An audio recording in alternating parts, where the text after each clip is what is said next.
The moment you see your face on television, everything changes. You're sitting in a motel room outside Albuquerque, eating cold pizza, watching the evening news. Then your photograph fills the screen. Your name scrolls across the bottom. The anchor says you're wanted for a questioning in connection with a federal investigation. You know what federal investigation means. The man you work for, the man who paid you to move packages across state lines without asking what was inside, is dead, shot in his own warehouse 3 days ago. And the FBI thinks you pulled the trigger. You didn't. You were 200 miles away when it happened. You have receipts, timestamps, a gas station attendant who saw you.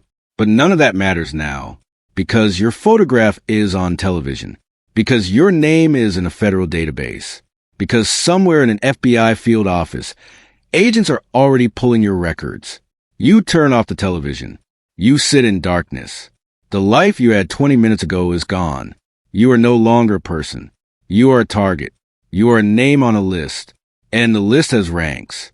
Level 1, person of interest. You are not technically wanted yet. Person of interest means they're building a case. It means they're gathering evidence, interviewing witnesses, connecting dots that will eventually point at you. At this level, you can still move. Your credit cards work. Your phone connects.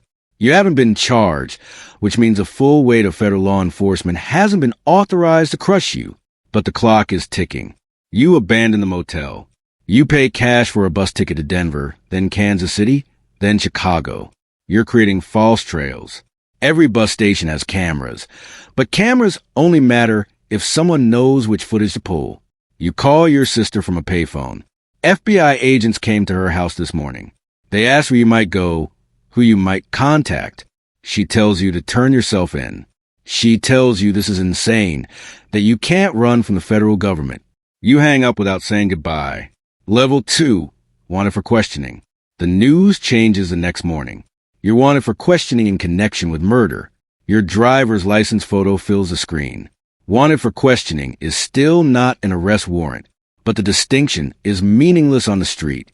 People who see your face will call the tip line. Police who run your plates will detain you. You need money. Your bank accounts are being monitored. Credit cards are out. You have $847 in cash. You know a man in St. Louis who deals in false documents. His name is Gerald. He operates out of a print shop that looks abandoned but isn't. You knock with the pattern he taught you. He opens the door, sees your face, and sighs. He's seen the news. A clean identity costs $15,000. You have $847. He laughs, but not unkindly. He tells you there's another way, a job that needs doing, something that will cover the cost. You know this is a trap, not law enforcement. Gerald isn't a snitch, but a different trap, the kind that pulls you deeper into the world you're trying to escape, the kind that adds charges to your file. You take the job anyway, because you have no other options. Level 3, federal arrest warrant. The job goes wrong. You were supposed to deliver a package from St. Louis to Memphis, but the recipient was under FBI surveillance. They photographed you making the handoff. 24 hours later, you have a federal arrest warrant. Your name is officially in the system. Every law enforcement agency in the country receives notification. Every patrol car, every airport, every checkpoint has your photograph. This is the level where running becomes your full-time occupation. You abandon Gerald's car. You walk 6 miles to a truck stop, where you steal a pickup from employee parking. You feel sick about it. The truck probably belongs to a waitress working a double shift. But guilt is a luxury you can't afford. You drive north, away from Memphis, away from the last place they spotted you. You avoid highways because highways have cameras. You stick to county roads, back roads, roads that wind through small towns where strangers pass without comment.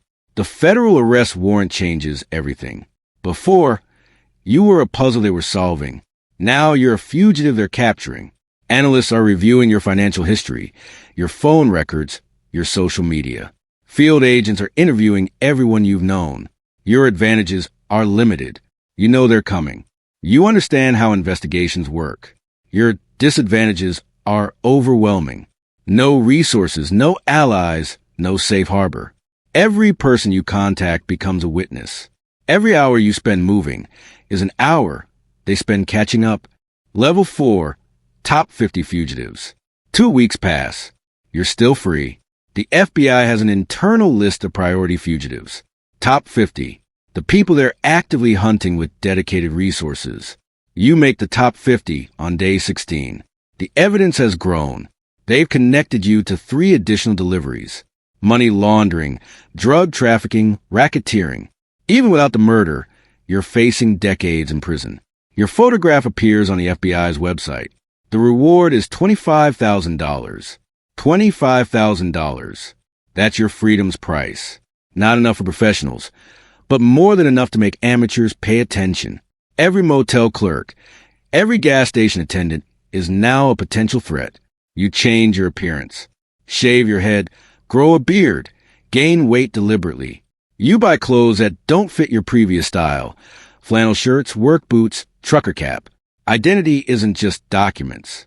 It's behavior, presentation, the signals you send. You find work on a farm in rural Nebraska.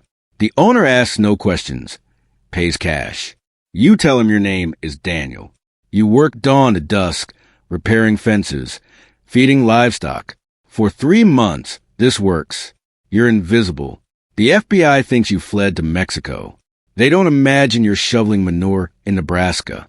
Level 5, top 20 fugitives. The old man dies.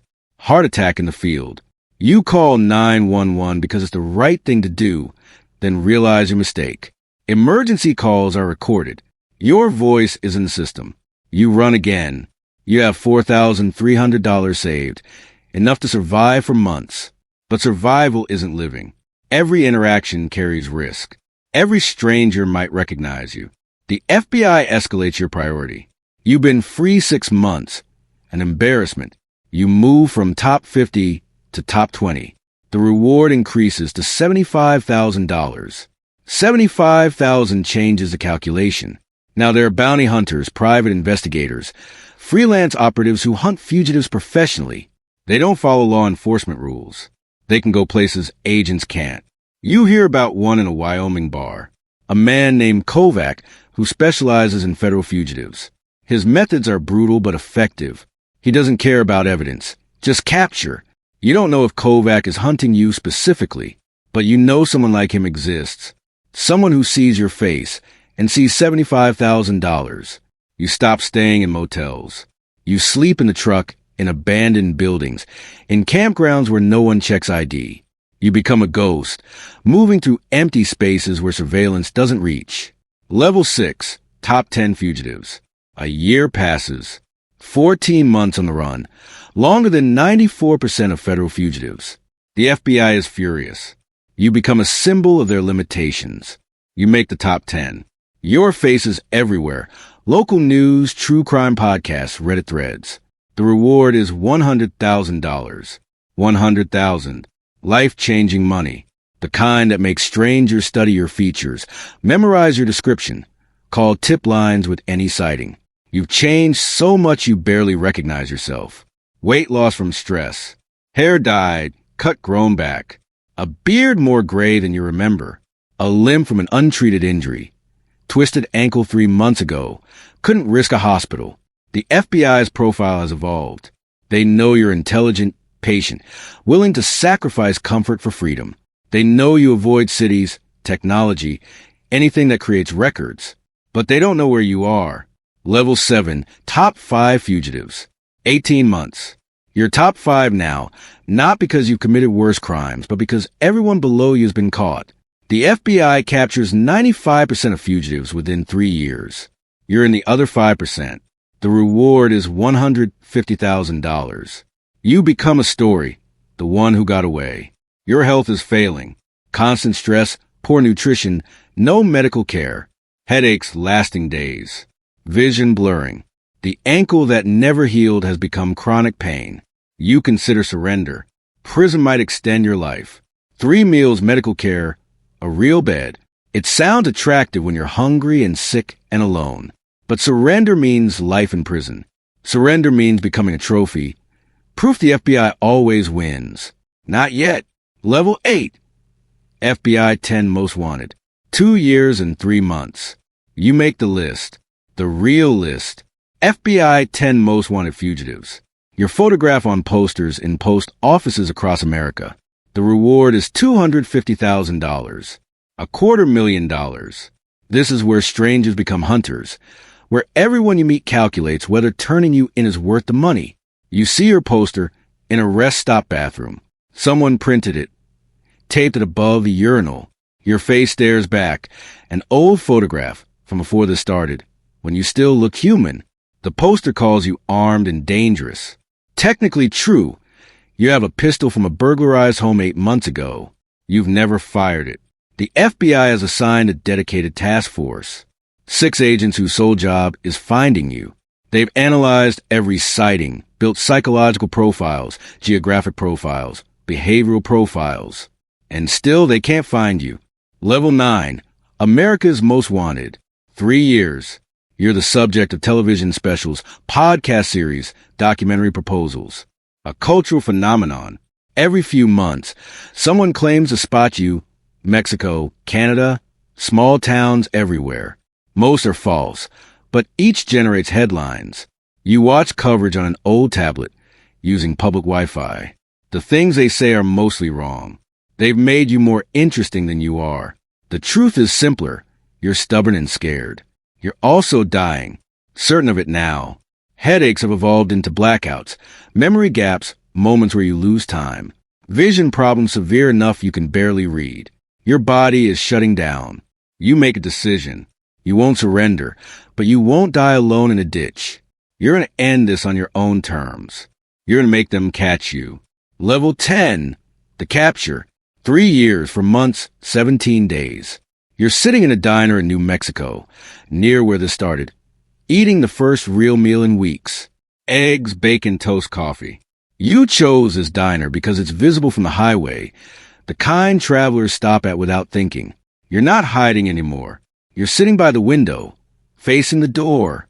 The waitress refills your coffee. Young, tired eyes, wedding ring too tight. She doesn't recognize you. The beard, weight loss, gray hair. You don't look like the poster anymore, but you're going to tell them anyway. You finish breakfast. Leave a $100 tip, cash from your last reserve. Walk to the counter and ask to use the phone. You dial the FBI tip line. A recorded message, then a human voice professional, probably handling dozens of crank calls. You tell her your name, your real name. You tell her you're ready to come in.